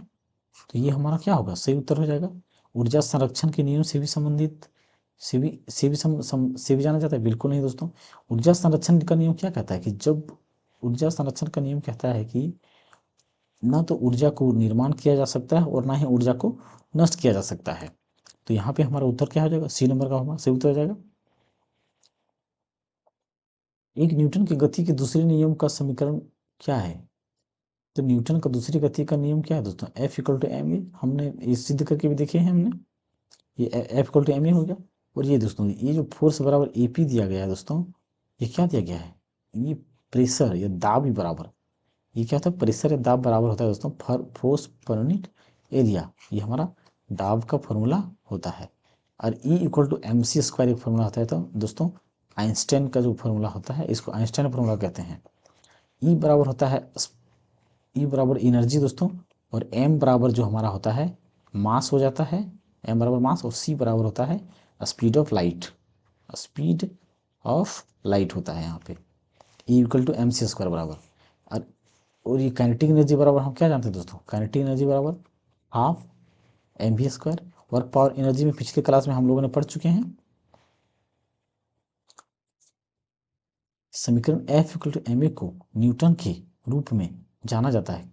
कौन सा नियम दोस्तों? न्यूटन का दूसरा नियम के रूप में जाना जाता है, क्योंकि फोर्स इक्वल टू ma जो हमारा, हम न्यूटन के दूसरे नियम में हम पढ़े हैं कि फोर्स इक्वल टू ma होता है। वो फॉर्मूला था मास गुना द्रव्यमान, मास गुना त्वरण। निम्नलिखित में से न्यूटन का कौन सी गति नियम, लॉ ऑफ मोशन, दीवार में फेंका हुआ गेंद क्यों टकरा कर वापस लौटता है? देखिए दोस्तों, अगर ये दीवार है, दीवार में अगर हम एक पत्थर मारते हैं, दीवार में क्या करते हैं? एक पत्थर मारते हैं, तो ये पत्थर क्या, पत्थर नहीं, बॉल, सॉरी बॉल मारते हैं दोस्तों। तो ये बॉल इसमें क्या होता है? टकरा के जस्ट वापिस आ जाता है। बॉल क्या होता है? टकरा के वापिस आ जाता है। तो जब बॉल टकरा के वापिस आता है, इससे क्या हमको पता चलता है कि अगर हम इस पर बॉल द्वारा जितना बल लगाया जा रहा है दीवार पे उतना ही बल लगा रहा है बॉल पर, तब जाके बॉल पीछे आता है। एक बात आप लोगों ने अनुभव किया होगा दोस्तों कि अगर हम किसी को थप्पड़ मारते हैं, तो दोस्तों तो जिसको हम मारते हैं उसको तो चोट लगता ही है, लेकिन मारने वाले को भी चोट लगता है। तो दोनों को ही चोट लगता है। तो ये न्यूटन के थर्ड नियम में के अनुसार ही लगता है। तो इसमें क्या कहा गया है? तो 440 का, दीवार पे जो गेंद फेंकते हैं तो टकरा कर वापस लौटता है, वो न्यूटन की तीसरा गति के नियम के कारण ही होता है। निम्नलिखित में से कौन सा कथन न्यूटन के गति के तीसरे नियम के लिए सही है? बल एक ही निकाय पर लागू होता है। बिल्कुल गलत दोस्तों, क्योंकि देखिए दोस्तों, अगर ये हमारा क्या है, ऑब्जेक्ट है, तो अगर हम इस पर कुछ कार्य कर रहे हैं, बल लगा रहे हैं, धक्का दे रहे हैं, तो ये बल लगा रहे हैं दोस्तों। तो जब बल लगाते थे, अगर हम इस पे बल लगा रहे थे, ये भी हम पर बल लगा रहा है। जैसे कोई दीवार को हम धक्का दे रहे हैं, और दीवार को धक्का दे रहे तो दीवार हिल नहीं रहा, तो हिल नहीं रहा है, इसका मतलब यह है कि वो अगर दीवार में दम नहीं होता तो वो गिर जाता। लेकिन दीवार भी हमें क्या करा, उल्टा धक्का दे रहा है, मतलब विपरीत दिशा में क्या करा हमारा है, दीवार भी हमको विपरीत दिशा में धक्का दे रहा है। तो न्यूटन का तीसरा नियम हमारा क्या है? इसका मतलब क्या हुआ कि विपरीत दिशा में वो दोनों धक्का देगा। तो बल एक ही निकाय पर विपरीत दिशा में लागू करेगा नहीं, ये इस पर भी लगाएगा, इस पर भी लगाएगा, दोनों एक दूसरे पर बल लगाएगा। बल अलग अलग निकाय पर विपरीत दिशा में लागू, बिल्कुल लागू होगा दोस्तों। ये उत्तर होगा हमारा। बल दूरी पर निर्भर करता है? बिल्कुल नहीं, बल हमारा दूरी पर निर्भर नहीं करता है। तो इसका उत्तर हमारा क्या आएगा? सी नंबर का सही उत्तर हो जाएगा इस 441 का। गति के नियम इनमें से किसके द्वारा प्रतिपादित किए गए थे? न्यूटन द्वारा दोस्तों। हम क्या जानते हैं, न्यूटन ने तो गति का तीनों नियम प्रतिपादित किया। लेकिन दोस्तों, न्यूटन जो गैलीलियो का नियम भी कहा, न्यूटन का प्रथम नियम को, न्यूटन का जो प्रथम नियम है, न्यूटन का जो प्रथम रूल या नियम है दोस्तों, वो उसको हम क्या कहते हैं? लॉ ऑफ इनर्शिया कहते हैं। लॉ ऑफ इनर्शिया कहते हैं। लॉ ऑफ इनर्शिया या जड़त्व का नियम कहते हैं। जड़त्व का नियम कहते हैं। तो ये जड़त्व का नियम जो देने वाला दोस्तों कौन है? वो गैलीलियो साहब थे। तो अगर क्वेश्चन स्पेसिफिक रूप से पूछा जाए कि जड़त्व का नियम की खोज किसने किया है, तो वो गैलीलियो द्वारा किया गया है। लेकिन जड़त्व का नियम जो न्यूटन के प्रथम नियम को भी कहा जाता है। आइजैक न्यूटन द्वारा गति के कितने नियम प्रतिपादित किए गए हैं? 3 नियम दोस्तों। न्यूटन के गति के नियमों का प्रकाशन वर्ष क्या था? देखिए दोस्तों, जब न्यूटन 1887 की, सॉरी दोस्तों, 1687 की बात है दोस्तों।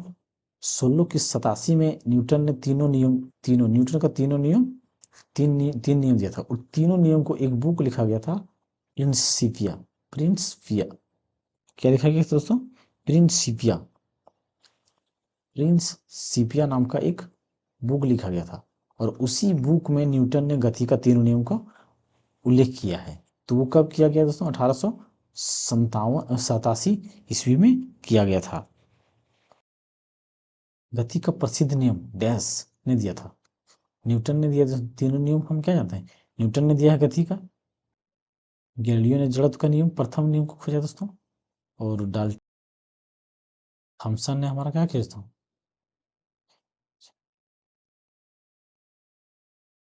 इलेक्ट्रॉन का खोज किया था दोस्तों। एक निकाय के संवेग में परिवर्तन की दर हम क्या देखते हैं दोस्तों? हम क्या देख चुके हैं कि चेंज इन संवेग में, देखिए संवेग P P two minus P one, ये क्या होगा? संवेग परिवर्तन दर दोस्तों। दर मतलब हम किस समय से उसको हम भाग देंगे, जो होता है वो डायरेक्टली प्रोपोर्शनल होता है किसके? बल के, लागू बल के। जो बल हम लगाते हैं वो मोमेंटम के, चेंज इन मोमेंटम के डायरेक्टली प्रोपोर्शनल होता है। तो बल इसी में है एकमात्र दोस्तों, बाकी सब ऊर्जा या विस्थापन कुछ है। तो हमारा उत्तर क्या होता है? बी नंबर होगा। क्यों बी नंबर का हो जाएगा? लागू स्थिति ऊर्जा बिल्कुल नहीं, ये तीनों नहीं होगा। गति का द्वितीय नियम दर्शाता है, सेम क्वेश्चन दोस्तों, change in momentum is directly change in momentum is directly proportional to the applied force. Same, प्रत्येक वस्तु स्थिर या एक समान गति की अवस्था में रहेगी जब तक शुद्ध बल की क्रिया से इसे अवस्थित अवस्था के बदलने के लिए मजबूर न किया जाए। बिल्कुल दोस्तों, कथन ये सही है दोस्तों, लेकिन ये बात सही कही गई, लेकिन हमारा जो कथन है द्वितीय नियम को दर्शाता है, तो ये द्वितीय नियम को नहीं दर्शा रहा है, लेकिन ये कहावत सच है। ये क्या है? सच कहा गया कि जब तक कोई वस्तु पर बल नहीं लगाया जाता तो वह रेस्ट में रहना चाहेगा, मोशन में तो मोशन में रहना चाहेगा, वो अपनी स्थिति को नहीं बदलना चाहेगा। ये कहावत सही, लेकिन ये द्वितीय नियम न्यूटन का नहीं है। जब शुद्ध बल लागू होता है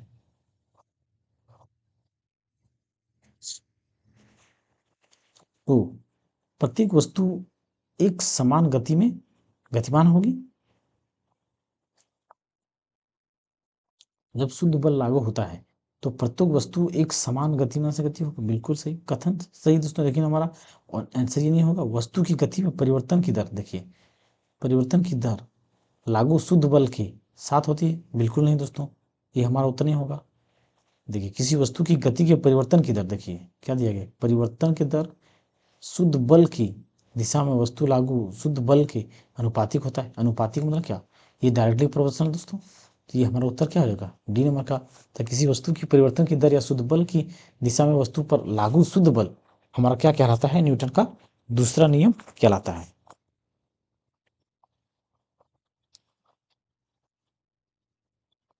निम्नलिखित में से कौन सा कथन गलत है? जब एक बस अचानक रुकती है तो बस में बैठे एक यात्री को पीछे की ओर एक झटका देता है। बिल्कुल नहीं दोस्तों, ये कथन क्या कहा गया? गलत है। जब एक बस अचानक रुकती है तो बस में बैठे एक व्यक्ति पीछे की ओर झुकता नहीं दोस्तों। अगर बस अचानक रुकती है,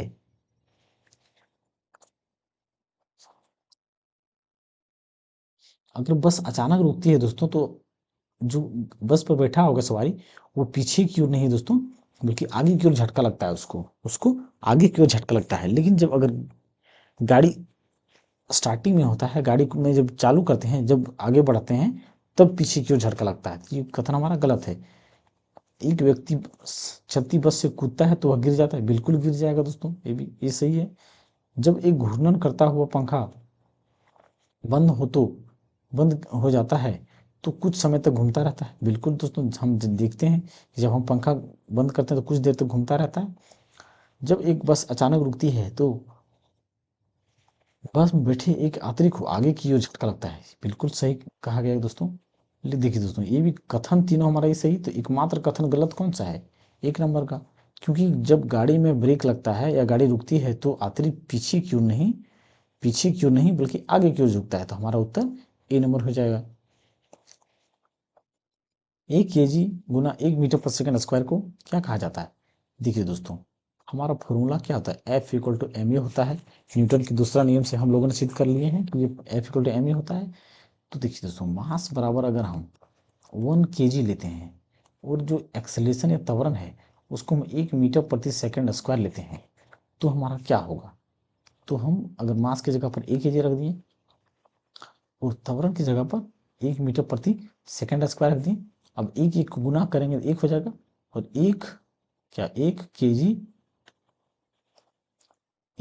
kg मीटर प्रति सेकंड स्क्वायर, और इस 1 kg मीटर प्रति सेकंड स्क्वायर को ही हम न्यूटन कहते हैं, यानी कि 1 न्यूटन। इसका उत्तर हमारा क्या हो जाएगा? 1 न्यूटन हो जाएगा। पास्कल हमारा दाब का यूनिट है, कूलाम चार्ज का यूनिट है, और जूल हमारा किसका? कार्य का यूनिट है। इसका उत्तर हमारा 1 नंबर का हो जाएगा। देखिए दोस्तों, इसके पीछे दोस्तों, तेज गति आने वाले क्रिकेट गेंद को पकड़ते समय एक क्षेत्र रक्षक अपनी बाहों को पीछे की ओर क्यों करता है? देखिए दोस्तों, इसमें दो चीज होता है दोस्तों। इम्पल्स बराबर हम क्या जानते हैं? Force into time. अगर हम दोस्तों अगर एक दीवार है, इसमें हम काटी ठोक रहे हैं हथौड़ी से, तो हथौड़ी से अगर हम काटी ठोकते हैं तो जैसे कि झटका मारते हैं, एक इंस्टेंट टाइम, क्षण भर टाइम के लिए कांटेक्ट में रहता है काटी का, लेकिन ये काटी कितना दूर तक जाता है? ये कील जो होता है दोस्तों, दीवार पर ठोकते हैं हम, तो कील ठोकते समय हम हथौड़े से इस पर वार करते हैं, तो हथौड़े और काटी के बीच में हमारा जो कांटेक्ट होता है वो कुछ क्षण भर के लिए होता है। क्या होता है दोस्तों? कुछ क्षण भर के लिए होता है, लेकिन कील हमारा बहुत अंदर दूर चला जाता है, क्योंकि एक क्षण भर में ही चोट उसको ज़्यादा दूर तक लगता है। तो एक क्षण भर में चोट लगता है दोस्तों। तो अगर हम बॉल को पकड़ते हैं, बॉल को अगर हम डायरेक्ट पकड़ते हैं, तो उसका कांटेक्ट, बॉल और हाथ के बीच में कांटेक्ट जो होगा वो क्षण भर के लिए चप से आएगा। क्या आएगा? फट से आएगा। क्षण भर के लिए कांटेक्ट होगा गेंद और बॉल का हाथ में, तो उसमें क्या होगा? जोर से चोट लगेगा। हाथ में क्या होगा? जोर से चोट लगेगा। तो हमें क्या करना है? उस बॉल को क्षण भर के लिए नहीं कांटेक्ट में, क्षण भर में कांटेक्ट में अगर तुरंत आता है, तुरंत कांटेक्ट में आएगा तो चोट लगेगा। तो उसको हम क्या करते हैं? बॉल के मोमेंटम को कम करते हैं। तो बॉल का मोमेंटम कम करने के लिए हम क्या करते हैं? बॉल का मोमेंटम कम करने के लिए हम हाथ को पीछे करते हैं, हाथ की बाहें जो पीछे पीछे करते हैं, ताकि बॉल के साथ ही साथ हमारा कांटेक्ट बनता जाए और अचानक हम उसको एक बार पकड़ लें। तो इसीलिए हमारा क्या होता है? कांटेक्ट मतलब उस बॉल और हाथ के बीच में कांटेक्ट बनाने के लिए या मोमेंटम को कम करने के लिए किया जाता है, कांटेक्ट बनाने के लिए, या तो फिर इंस्टेंट ऑफ टाइम से बचने के लिए। अगर क्षण भर के लिए तुरंत लगेगा तो चोट लगेगा, और उस अगर बॉल के साथ हमारा ज़्यादा कांटेक्ट बनेगा, कांटेक्ट का टाइम ज़्यादा रहेगा, कांटेक्ट का टाइम दोस्तों ज़्यादा रहेगा, तो कम चोट लगेगा। अगर इंस्टेंट टाइम में अगर बॉल पकड़ लेंगे तुरंत, तो ज़्यादा चोट लगेगा। तो इसका उत्तर हमारा क्या होगा दोस्तों? ऑप्शन को पढ़ते हैं। क्योंकि वह घबरा गया है, बिल्कुल गलत। क्योंकि इससे गेंद को लक्ष्य बनाने में मदद मिलती है। क्योंकि वह लंबे समय तक कम बल का अनुभव करता है।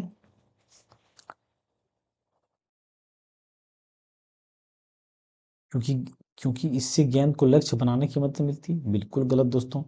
लक्ष्य से क्यों मतलब नहीं? क्योंकि वह लंबे समय तक कम बल का अनुभव करता है, बिल्कुल सही दोस्तों। वह लंबे समय तक अगर बॉल और हाथ के बीच में कांटेक्ट को लंबा समय तक बनाएंगे, समय को क्या देखिए, लंबे समय तक। तो हमने क्या बोला दोस्तों? अगर कील मारते हैं तो कील को ठोकते हैं, तो कील हथौड़े के बीच में एक इंस्टेंट ऑफ टाइम होता है, क्षण भर का समय होता है। तो उसी क्षण भर समय में कितना जोर से चोट लगता है, तभी तो कील अंदर जाता है। तो उसी प्रकार अगर हम बॉल को अचानक पकड़ेंगे, क्षण भर के लिए समय के लिए एक ही बार हम पकड़ लेंगे, तो चोट लगेगा। लेकिन बॉल को पकड़ने के लिए हम बॉल की गति के साथ हाथ को बढ़ाते हैं आगे, और गति के साथ को मैच करने के बाद हम बॉल को पकड़ते हैं, जिसकी वजह से हमको चोट कम लगता है। तो इसका उत्तर हमारा सी नंबर का हो जाएगा। क्योंकि उससे इससे उससे सतर्कता होती है। तो सी नंबर का सही उत्तर है दोस्तों। एक राइफल में गोली चलाई गई, यदि राइफल बिना किसी रोक के पीछे की ओर आती है, तो राइफल की गतिज ऊर्जा क्या होगी?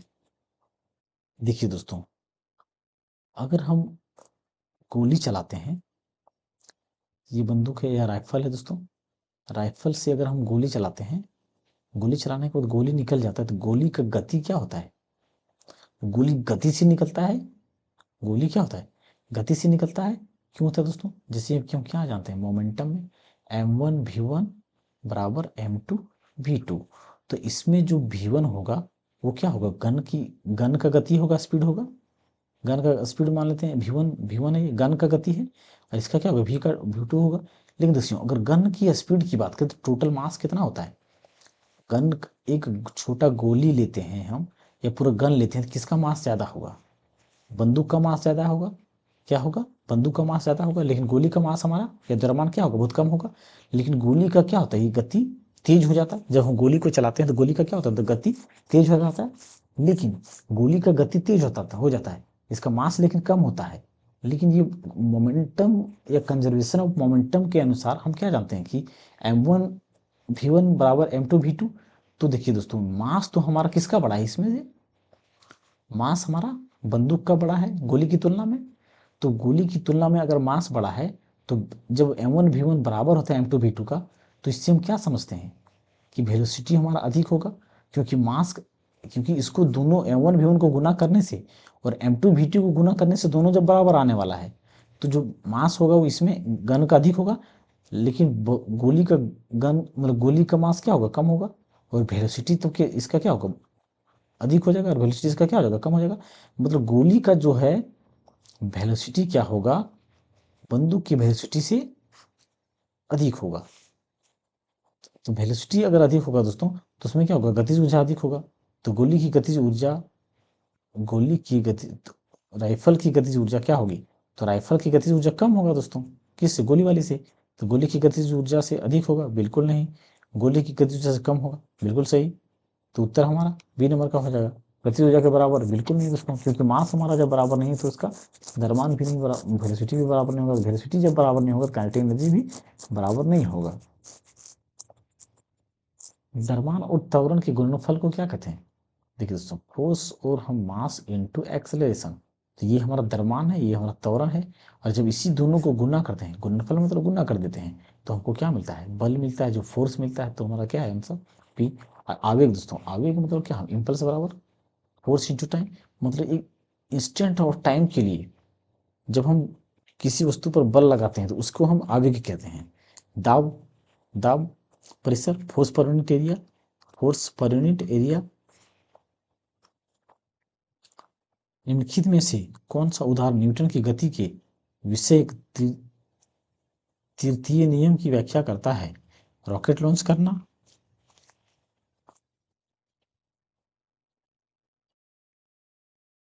बस के अचानक चलने पर आदमियों के पीछे की ओर झटका लगता है।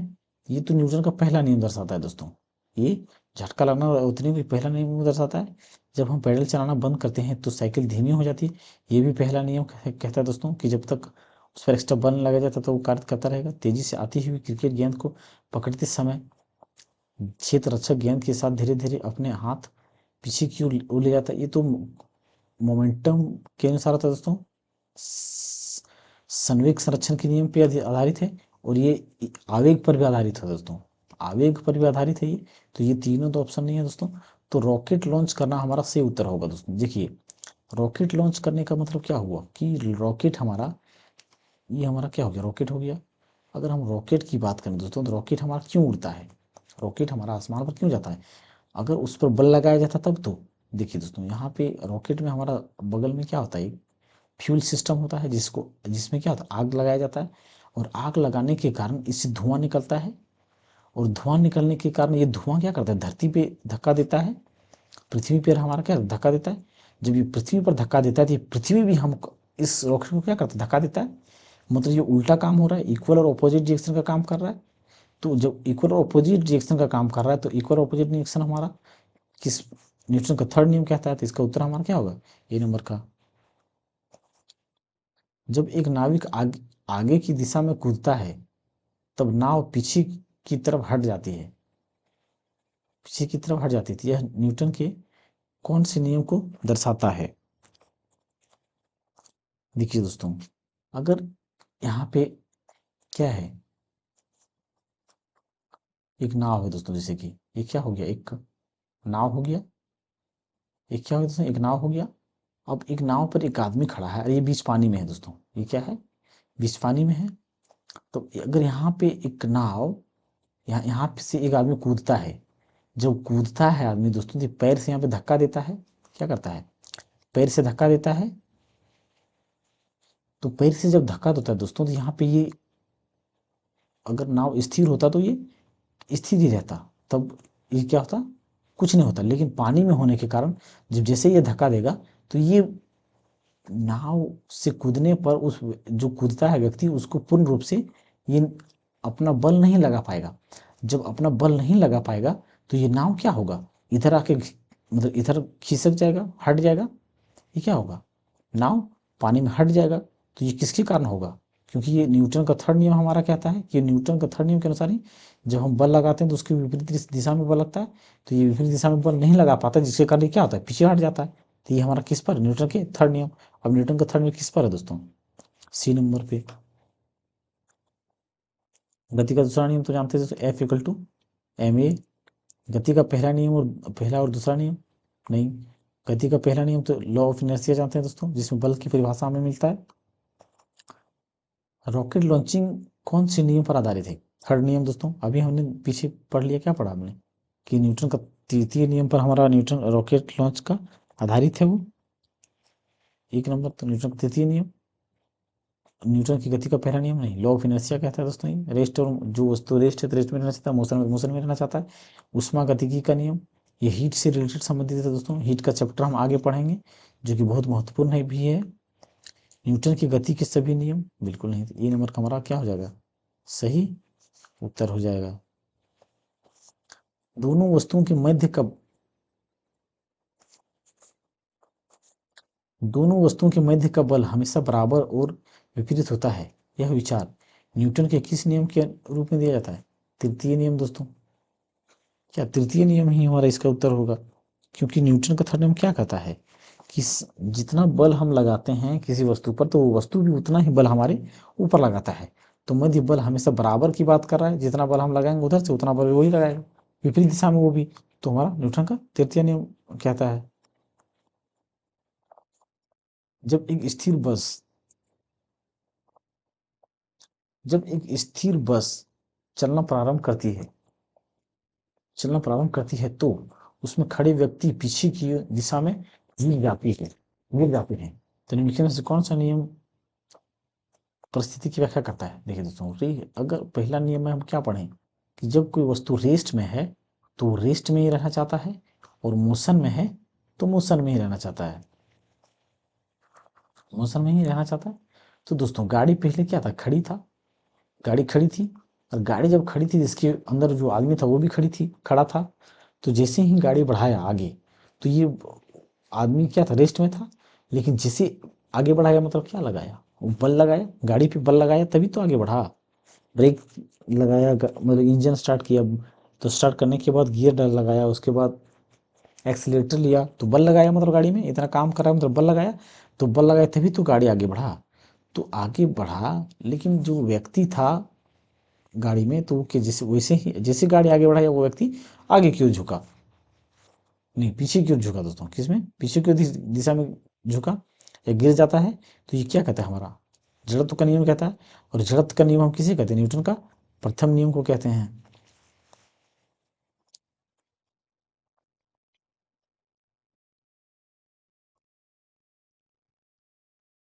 एक व्यक्ति स्थिर पानी में नाव पर खड़ा है, स्थिर पानी में नाव पर खड़ा है, यदि वह नाव तट की ओर चलता है तो नाव,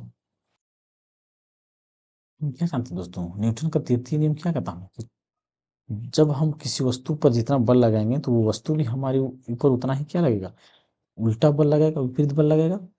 तो एक व्यक्ति स्थिर पानी में नाव पर खड़ा है, अगर वह नाव पर जैसे चढ़ा तो नाव पे खड़ा हो गया। यदि वह नाव तट की ओर चलता है, क्या होता है, नाव तट की ओर चलता है तो नाव तट से दूर चली जाएगी, बिल्कुल दोस्तों। नाव तट से दूर चली जाएगी, स्थिर रहेगी नहीं, तट की ओर चलेगी, बिल्कुल नहीं। तो हमारा उत्तर क्या हो जाएगा इसमें, ए नंबर का हो जाएगा। जब बंदूक से गोली छोड़ी जाती है तो बंदूक विपरीत दिशा में धक्का लगाती है। यह न्यूटन का क्या था, तृतीय नियम है दोस्तों। तृतीय नियम क्या कहता है कि हर वस्तु पर क्या हमारा इक्वल एंड ऑपोजिट रिएक्शन लगता है।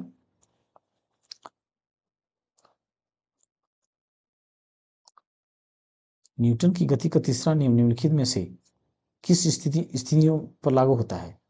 जब कोई व्यक्ति नाव से नदी की ओर किनारे कूदता है तो वह नाव पीछे की ओर जाती है। बिल्कुल सही दोस्तों,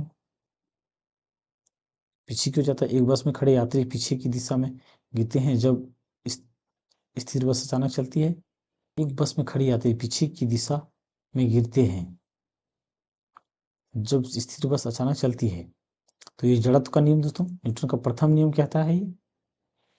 जब कोई व्यक्ति सीमेंट वाली फ्लोर पर गिरता है तो चोट लगती है। ये नहीं, ये भी नहीं होगा दोस्तों।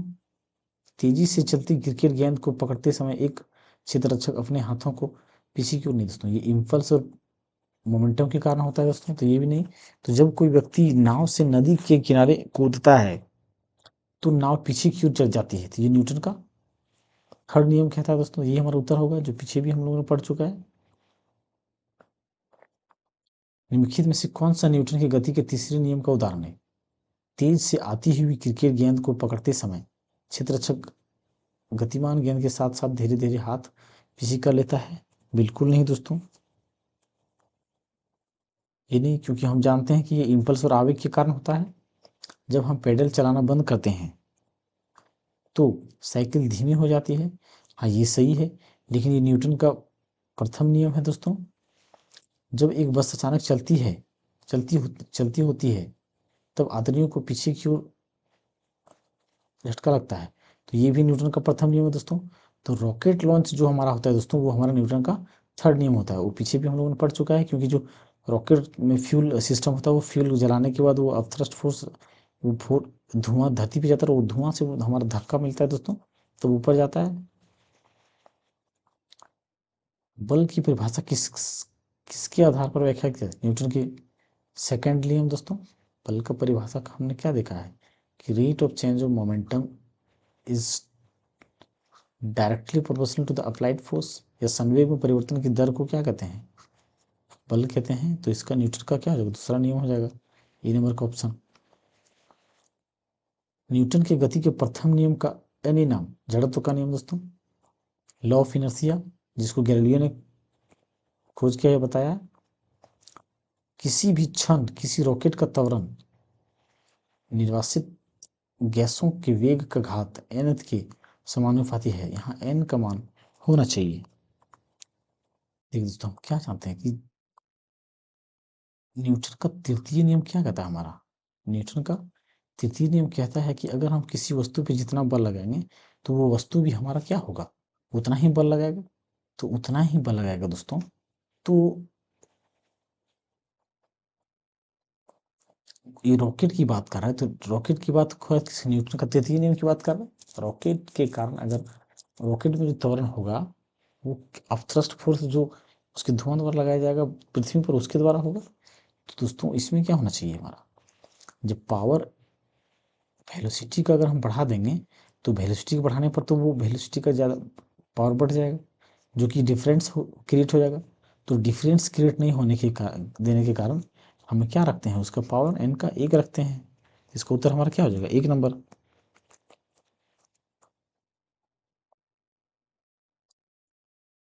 क्योंकि एक फॉर्मूला होता है दोस्तों, हम क्या जानते हैं कि रॉकेट की जो स्पीड है, रॉकेट की स्पीड वो क्या होता है? रॉकेट की स्पीड जो होता है डायरेक्टली प्रोपोर्शनल तो क्या होता है? गैस की स्पीड के बराबर होता है। गैस की स्पीड यानी कि गैस की स्पीड या speed of gas. Rocket speed और जो गैस का स्पीड होता है वो एन के पावर होता है। तो अगर हम एन का मान इसमें रख देंगे, एन का मान अगर हम 1 रखेंगे तभी जाके ये बराबर होगा, तभी ना एक दूसरे के बराबर हो सकता है, नहीं तो ये बराबर नहीं होगा। तो ये न्यूटन का तो तृतीय नियम को क्या करेगा? फॉलो नहीं करेगा। अगर इसका पावर हम एन की जगह पर अधिक कुछ और रख देंगे तो एक ही रखेंगे तब ये दोनों हमारा प्रोपोर्शनल होगा, नहीं तो नहीं हो सकता है। एक 70 kg का आदमी 50 न्यूटन के बल से एक 50 kg के आदमी को धक्का देता है। 50 kg वाले आदमी ने दूसरे व्यक्ति को कितने बल से धकेला होगा? ये देखिए दोस्तों, ये क्वेश्चन अच्छा अच्छा क्वेश्चन है दोस्तों। देखिए देखिए दोस्तों, यहाँ पे क्या है, एक व्यक्ति है जिसका वजन क्या है, 50 kg का है, और एक व्यक्ति और है यहाँ पे जिसका वजन क्या है, 70 kg है। अब ये 70 kg वाला आदमी क्या करता है, इस पे 50 न्यूटन का बल लगाता है। क्या करता है, 50 न्यूटन का बल लगाता है, लेकिन इसका वजन भी क्या होता है, 50 kg होता है। ये भी क्या है दोस्तों, एक व्यक्ति 50 kg का है, लेकिन तो ये 50 न्यूटन का बल लगाता है, तो ये कितना बल लगाएगा। तो न्यूटन के गति के तीसरा नियम के अनुसार दोस्तों, जब कोई वस्तु जितना बल लगाता है उसके विपरीत बल लगाता है न्यूटन का तीसरा गति के नियम के अनुसार, भले ही ये 70 kg का है, लेकिन ये 50 kg का है, लेकिन ये 50 न्यूटन का बल लगा रहा है, तो ये भी 50 न्यूटन का बल विपरीत, इसकी विपरीत दिशा में लगाएगा। ये भी क्या करेगा, विपरीत दिशा में लगाएगा, क्योंकि न्यूटन का तीसरा नियम क्या कहता है कि जब कोई वस्तु पर जितना बल लगाया जाता है तो वो वस्तु भी उसके ऊपर उतना ही बल लगाता है।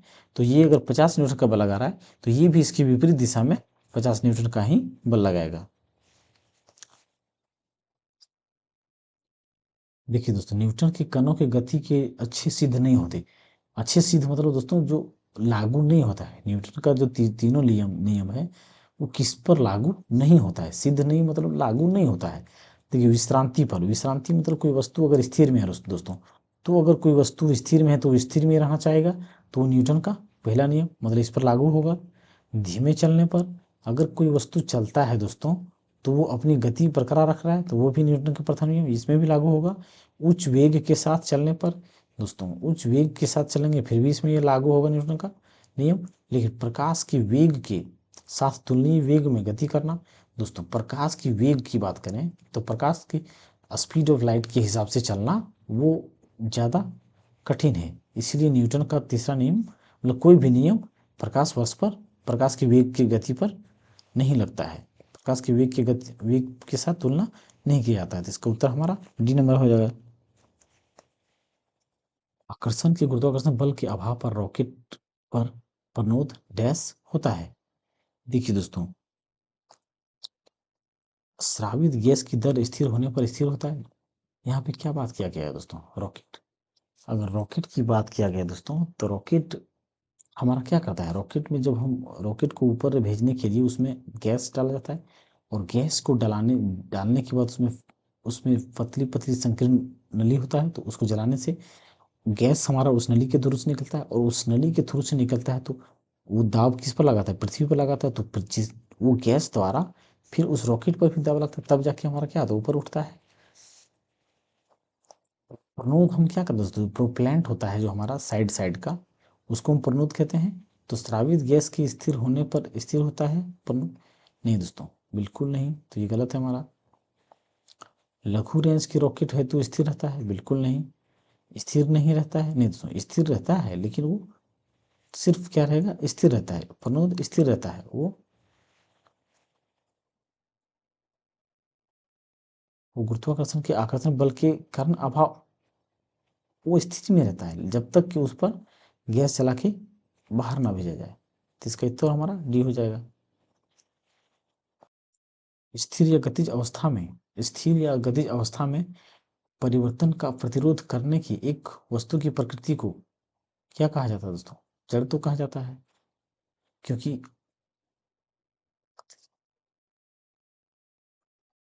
क्योंकि हम क्या जानते हैं, जड़त्व के अनुसार क्या कहता है कि कोई वस्तु अगर रेस्ट में है तो रेस्ट में रहना चाहेगा, और कोई गति में है तो गति में रहना चाहेगा। तो हमारा वो किस पर निर्भर करता है, न्यूटन के प्रथम नियम पर, प्रवृत्ति है उसका न्यूटन का प्रथम नियम, जिसे हम जड़त्व का नियम भी कहते हैं। तो इसका उत्तर हमारा डी हो जाएगा। संवेग हमारा क्या दोस्तों, मास इंटू वेलोसिटी, और वेग हमारा क्या था, दूरी बट्टा समय, डिस्टेंस अपॉन टाइम। बल बराबर हमारा क्या था, F equal to M A. एक ऊंची छलांग लगाने वाला ऊंची छलांग से पहले कुछ समय तक दौड़ता है ताकि ताकि डैश का जड़त्व उसे लंबी छलांग लेने में मदद करे। एक ऊंची छलांग लगाने वाला ऊंची छलांग से पहले कुछ समय तक दौड़ता है ताकि वह गति का जड़त्व से लंबी छलांग लगा सके। दोस्तों यहाँ पे हमारा उत्तर क्या होगा, गति। दिशा से क्या मतलब हमको दोस्तों, दिशा से आराम, बिल्कुल नहीं, आकार से कोई मतलब नहीं, तो हमारा उत्तर क्या हो जाएगा, गति हो जाएगा। ताकि जड़त्व मतलब क्या दोस्तों, हम अगर जड़त्व किसी कहते हैं, कोई वस्तु रेस्ट में है तो वो रेस्ट में रहना चाहता है, लेकिन अगर यहाँ पे हमारा कोई वस्तु ज़्यादा रेस्ट में है तो उस वस्तु को मोशन में लाना के लिए हमको क्या करना पड़ेगा, ज़्यादा बल लगाना पड़ेगा। तो जो जड़त्व होता है दोस्तों,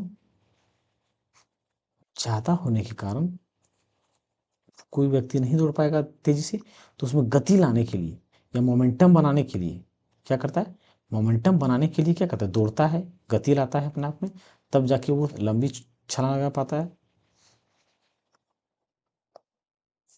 मेज पर रखी गई पुस्तकों का ढेर, मेज पर रखी गई पुस्तकों का ढेर डैश के कारण नहीं हटता है। किसके कारण नहीं हटता दोस्तों, जड़त्व के कारण नहीं हटता है, क्योंकि वह रेस्ट में है तो रेस्ट में रहना चाहता है, और मोशन में है तो मोशन में ही रहना चाहता है।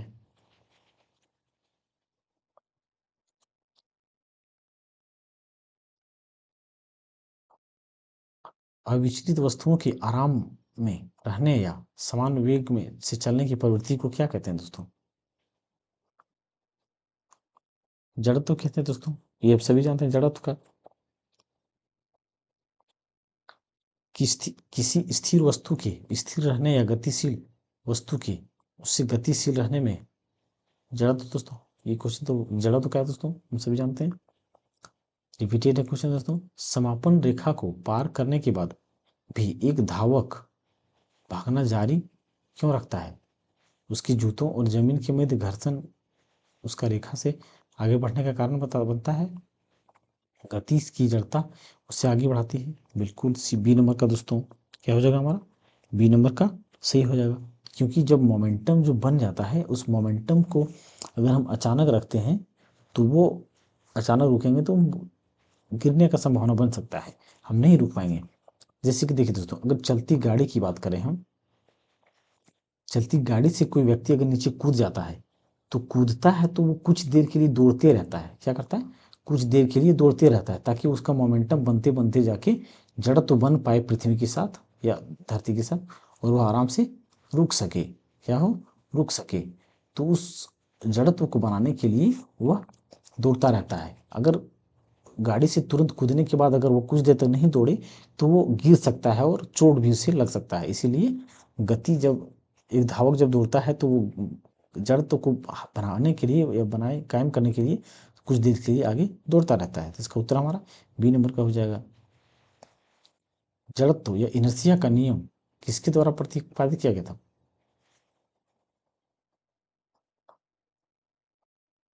जड़त्व या इनर्शिया तो किसके द्वारा, आइजैक न्यूटन द्वारा हमारा किया गया है, या गैलीलियो द्वारा हम कह सकते हैं। गैलीलियो लेकिन ऑप्शन में नहीं है, तो इसका उत्तर हमारा क्या हो जाएगा, आइजैक न्यूटन हो जाएगा।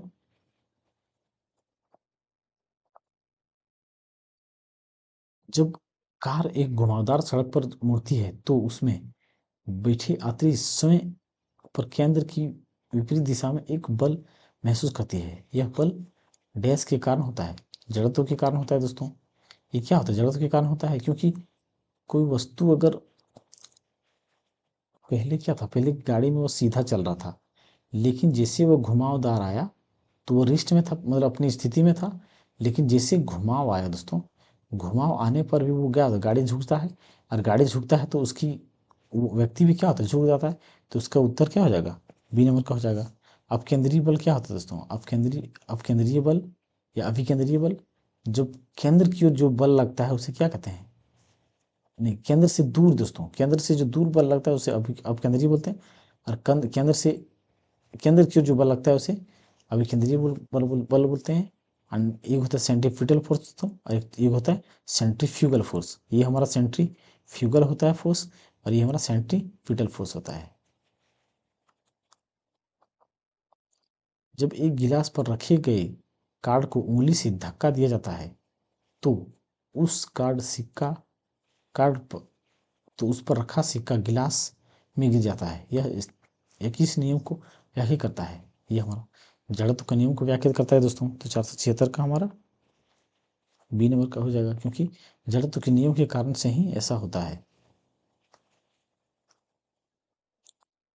सममित संरक्षण का सिद्धांत क्या था दोस्तों, मोमेंटम को जारी रखना, जो पहले मोमेंटम वो भी बाद में मोमेंटम होगा। निम्नलिखित में से किसके मध्य जड़त्व का मान अधिकतम होता है, किसके मध्य जड़त्व का मान अधिकतम होगा? एक ही आकार के रबर बॉल और पत्थर के बीच, स्कूटर और बस के बीच, 10 रुपए के सिक्के और 5 रुपए के सिक्के, रेलगाड़ी और हवाई जहाज। देखिए दोस्तों, हम जड़त्व तो क्या जानते हैं? जड़त्व तो होता है जैसे कि ये पृथ्वी है, तो पृथ्वी पर एक वस्तु जो है इतनी ही दूर के लिए कांटेक्ट में है, और एक दूसरी वस्तु है वो इतना दूर तक कांटेक्ट बनाए रखा है। मतलब जो हम क्या पढ़े हैं दोस्तों, inertia is directly proportional to the mass. क्या पढ़े? मास। तो प्रोपोर्शनल का मतलब हमारा क्या होता है कि अगर इस मास हमारा बढ़ेगा, मास हमारा अगर बढ़ेगा तो इनर्शिया भी हमारा बढ़ेगा, और इनर्शिया बढ़ेगा तो मास भी बढ़ेगा। मतलब एक दूसरे को क्या होता है, प्रोपोर्शनल होता है, एक बढ़ेगा तो दूसरा भी बढ़ेगा। तो इसमें से देखिए दोस्तों, सबसे ज़्यादा मास जिसमें होगा उसी का क्या होगा, जड़त्व हमारा अधिकतम होगा। तो यहाँ पे रेलगाड़ी की बात हो रहा है, तो रेलगाड़ी का मास क्या होता है, अधिक होता है। हवाई जहाज का भी मास क्या होता है, अधिक होता है। इन सबकी तुलना में से इसके सबकी तुलना में से अधिक होता है, इसका उत्तर हमारा डी नंबर का हो जाएगा।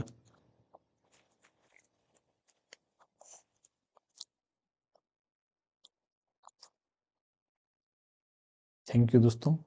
आई होप दोस्तों आप सभी को ये अच्छा लगा होगा।